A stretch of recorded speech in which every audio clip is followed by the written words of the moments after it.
இன்றைய மன்னா. டுடேஸ் மன்னா. பிலிப்பியர் 2:8. பிலிப்பியன்ஸ் 2:8.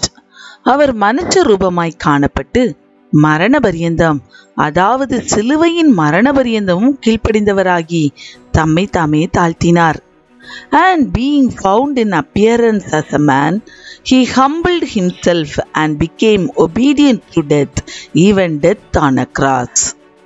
நம்முடைய தெய்வமாகிய இயேசு பிதாவின் சித்தத்தை செய்து முடிப்பதற்காக மனுஷ ரூபமாய் காணப்பட்டு மரண பரியந்தம், அதாவது சிலுவையின் மரண பரியந்தமும் கீழ்ப்படிந்தவராகி நமக்காக தம்மை தாமே தாழ்த்தினார்.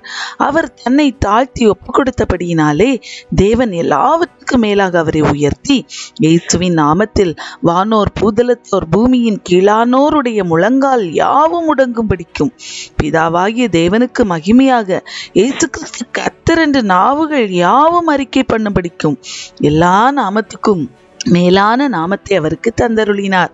அன்பான தேவ பிள்ளையே, இயேசு தம்மைத்தாமே வெறுமையாக்கிய அடிமையின் ரூபம் எடுத்து மனுஷர் சாயல் ஆவதற்கு காரணம் என்ன? உன்னையும் என்னையும் மீட்பதற்காகவும் நமக்கு ரட்சிப்பை தருவதற்காகவும் தான். அடிக்கப்படும்படி கொண்டு போகப்படுகிற ஆட்டுக்குட்டியை போல வாய் திறவாமல் இருந்து அத்தனை பாடுகளையும் பொறுமையோடு சகித்தார். உன்னுடைய வாழ்விலும் கூட உனக்கு முன்பாக வைக்கப்பட்டிருக்கிற பாடுகளை பொறுமையோடு இயேசுவின் சித்தத்தின்படி கீழ்ப்படிதலோடு சகிக்க உன்னை இன்று ஒப்புக்கொடு.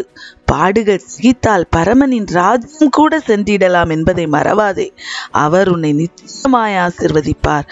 உன் தலையை வெட்கப்பட்ட இடத்திலே உயர்த்துவார். God bless you.